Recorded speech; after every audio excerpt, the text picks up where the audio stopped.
Hello नमस्कार साथियों। आज की वो बात करते हैं तो आज विशेषतः आपने सुना भी होगा कि उत्तर प्रदेश के अंतर्गत एक विभाग पड़ता है बिजली विभाग, जिसका पूरा नाम है उत्तर प्रदेश राज्य विद्युत उत्पादन निगम लिमिटेड है। अब उत्तर प्रदेश के राज्य विद्युत उत्पादन निगम लिमिटेड के अंतर्गत क्या हुआ है, कुछ एक वैकेंसियों को अनाउंस किया गया है, तो उसी की सूचना देने के लिए हम आपके सामने यहाँ पे उपलब्ध हुए हैं। तो कौन कौन सी सूचनाएं खास करके इसके वैकेंसी के अंतर्गत आई हैं, तो विशेष ध्यान रखिएगा। सबसे पहली वैकेंसी है मुख्य रसायनज्ञ। खास करके जब हम केमिस्ट्री की बात करते हैं तो उसके संदर्भ में मुख्य रसायनज्ञ, और इनके लिए जो पूरी वैकेंसी है, उस वैकेंसी की जब बात करें तो यहाँ पे ध्यान रखिएगा 3 वैकेंसी क्या है, अनरिजर्व अर्थात कह सकते हो कि जनरल पद के लिए है, और ओबीसी की जब बात करते हैं तो उसके लिए 1 पद है, और साथ ही साथ यहाँ पे देखा जाए तो अनुसूचित जाति के लिए 1 पद है। क्लियर है। इसके अलावा अपर निजी सचिव, अगर इसकी बात करते हैं तो इसके लिए जो पद है वह प्रमुख रूप से जनरल के लिए 2 पद और ओबीसी के लिए 1 पद और साथ ही साथ अनुसूचित जाति के लिए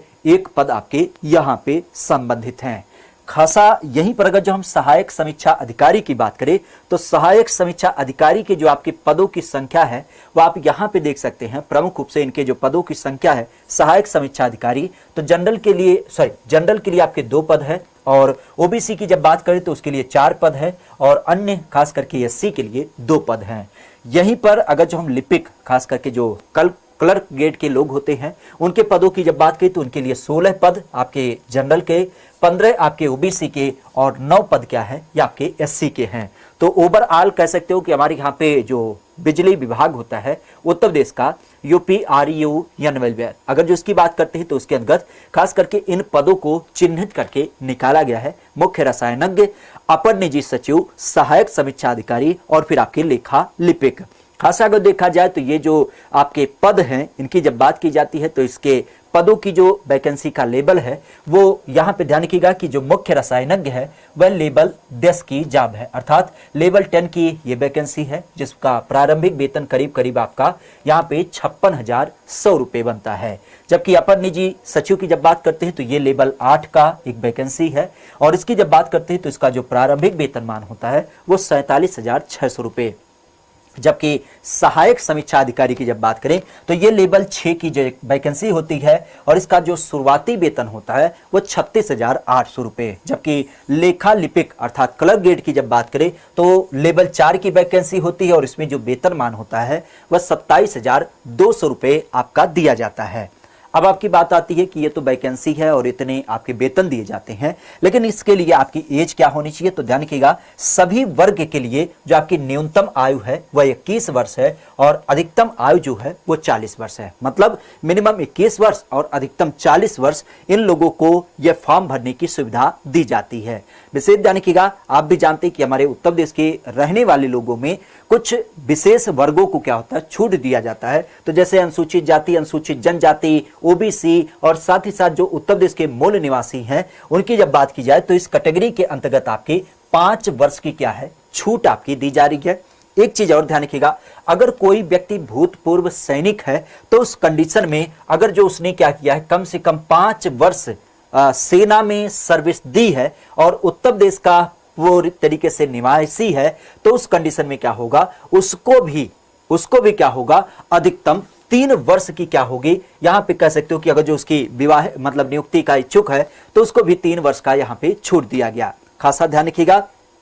जो दिव्यांग जन है उन दिव्यांग जनों की जब बात करें, अगर कोई व्यक्ति ऐसा दिव्यांग है जो 40% से ज्यादा दिव्यांग है और उत्तर प्रदेश का रहने वाला है, तो उसकी आयु सीमा में उसको 15 वर्ष की छूट दी गई है। अब एक चीज ध्यान रखिएगा, एक व्यक्ति केवल एक ही का छूट ले पाएगा, चाहे वो दिव्यांग का, चाहे भूतपूर्व सैनिक का, या फिर आपका यहाँ पे कह सकते हो कि वह यहाँ पे कह सकते हो या तो आपके ओबीसी एससी वर्ग के अंतर्गत। तो खासा ध्यान रखिएगा, अलग अलग लोगों के लिए अलग अलग छूट वगैरह भी आपके निर्धारित हैं। अब यहाँ पे देखा जाए तो जैसे मुख्य रसायनज्ञ पद की जब बात करें तो उसके लिए योग्यताएं क्या क्या निर्धारित हैं, तो खासा ध्यान रखिएगा, विधि के द्वारा मतलब जो नियम कानून के अनुसार उत्तर प्रदेश का कोई भी विश्वविद्यालय है उसके अनुसार उस व्यक्ति को कम से कम रसायन शास्त्र में क्या होना चाहिए, 2य श्रेणी में एमएससी की परीक्षा उत्तीर्ण होनी चाहिए, और नहीं तो पहली श्रेणी में क्या हो, वह बीएससी की उपाधि धारित किया हो। मतलब दूसरी श्रेणी में या तो एमएससी किया हो, नहीं तो पहली श्रेणी में बीएससी किया हो, किस एक भाषा में, रसायन भाषा में। विशेषता है। और इसके अलावा न्यूनतम 100 मेगावाट, क्या होता है, न्यूनतम किसी 100 मेगावाट बिजली उत्पादन घर में, जो तापीय बिजली उत्पादन घर है जहां पे कोयला, जल और तेल इन सब चीजों के बारे में परीक्षण किया जाता है, तो उसके बारे में इसके पास 5 वर्ष का अनुभव हो तो वह मुख्य रसायनज्ञ पद पे नियुक्त किया जा सकता है। इसके अलावा अपर निजी सचिव की जब बात करें तो इसके लिए क्या योग्यता है, तो इसके लिए योग्यता है कि वह स्नातक की उपाधि धारित किए हो और साथ ही साथ हिंदी का जो आपका आंसू लेखन होता है, मतलब शॉर्ट हैंड की जब बात करें, आपने सुना भी होगा, तो शॉर्ट हैंड में उसकी 80 शब्द प्रति मिनट हो और साथ ही साथ हिंदी और अंग्रेजी टाइपिंग स्पीड में उसके 40 शब्द प्रति मिनट के टाइप हों। तो दोनों विशेष ध्यान रखिएगा कि शॉर्ट हैंड भी उसको 80 वर्ड पर मिनट आना चाहिए और हिंदी और अंग्रेजी के टाइपिंग भी आपके 40 वर्ड आने चाहिए अपर निजी सचिव के लिए। सहायक समीक्षा अधिकारी के लिए, इसके लिए क्या क्या बिंदु है, तो किसी भी मान्यता प्राप्त विश्वविद्यालय से स्नातक की उपाधि, तो वह सहायक समीक्षा अधिकारी के लिए हो जाएगा। और हिंदी टंपन की जब बात करें तो उसके लिए 30 शब्द प्रति मिनट जरूरी होना चाहिए। तो समीक्षा अधिकारी की जब बात करें तो 30 शब्द प्रति मिनट और स्नातक की उपाधि इसके पास होनी चाहिए। जबकि वो जो क्लर्क ग्रेड था, अगर जो इसकी बात करें तो उसके लिए बैचलर डिग्री क्या होनी चाहिए, आपके कॉमर्स में होनी चाहिए। क्या होना चाहिए, बैचलर डिग्री कॉमर्स में होना चाहिए। और साथ ही साथ उसके पास कंप्यूटर टाइपिंग स्पीड की जब बात करें तो 30-40 वर्ड प्रति मिनट क्या होना चाहिए, आपकी हिंदी और इंग्लिश में, अर्थात हिंदी में 30 वर्ड मिनट होना चाहिए और अंग्रेजी में 40 वर्ड मिनट होना चाहिए। तो ये अलग अलग पदों के लिए आपकी योग्यताएं निर्धारित की गई हैं। अब यहां पे होगा क्या, तो खासा ध्यान रखिएगा, एक चीज इन्होंने यहीं पर ही क्लियर कर दिया है कि जिस व्यक्ति ने क्या किया है, दूरस्थ शिक्षा, अक्सर आपने देखा होगा कि डिस्टेंस माध्यम से भी लोग क्या करते हैं, डिप्लोमा डिग्री लेते हैं, तो यहां पे साफ साफ मना किया गया है कि जिसने भी ओपन लर्निंग के माध्यम से अपनी डिग्री वगैरह प्राप्त की है तो उनकी मान्यता यहां पे बिल्कुल नहीं है, तो ऐसे अभ्यर्थी इसमें आवेदन ना करें। और साथ ही साथ एक बिंदु इन्होंने और भी क्लियर किया है कि जो भी व्यक्ति फॉर्म में अप्लाई कर रहा है वह उस परीक्षा को उत्तीर्ण होना चाहिए। क्योंकि आपने देखा है अक्सर लोग क्या करते हैं, परीक्षा देते ही रहते हैं, तभी अप्लाई कर देते हैं और बाद में पूछते हैं ये फॉर्म हमारा सेलेक्ट होगा कि कैंसिल हो जाएगा। तो इस कारण से ध्यान रखिएगा, इसने इन दोनों बिंदुओं को रेखांकित किया कि या तो परीक्षा आप उत्तीर्ण होइए तब अप्लाई करिए और ओपन माध्यम से नहीं होइए तभी अप्लाई करिए, अन्यथा नहीं करिए। अब बात, जैसा कि हमने आरक्षण की बात किया, तो आरक्षण आप भी जानते हैं कि इसमें प्रमुख रूप से 5-5 साल आरक्षण दिए गए हैं। अब बात आती है कि इसमें पे कितने लगेंगे, अर्थात जब आप आवेदन करेंगे तो आवेदन के लिए जो आपका पैसा कटेगा वो कितना कटेगा। तो यहां पे ध्यान रखिएगा, जो आपके मुख्य रसायनज्ञ है, अपर निजी सचिव हैं, सहायक समीक्षा अधिकारी है और लेखा लिपिक हैं, तो इनके लिए विशेषतः जो बिंदु रखा गया है कि अगर कोई व्यक्ति क्या है,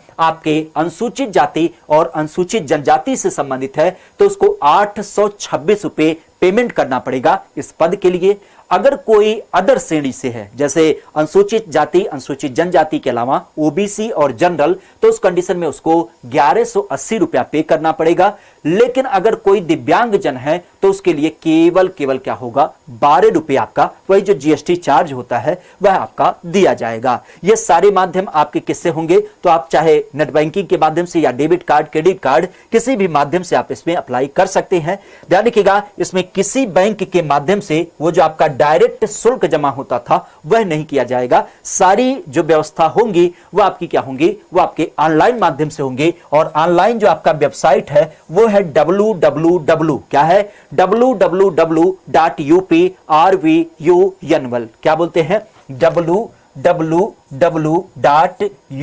चूंकि उत्तर प्रदेश का है, rvunl.org। तो इसी वेबसाइट पे क्या होगा, आपका पूरा डिटेल मिलेगा और कैसे कैसे फॉर्म वगैरह भरा जाना है इस बिंदु को भी यहीं पर निर्धारित है। अब ध्यान रखिएगा, क्योंकि आप भी जानते हैं कि कोई भी आपकी परीक्षा ऐसी आती है तो उसके लिए आपका क्या होता है, पाठ्यक्रम भी निर्धारित होता है।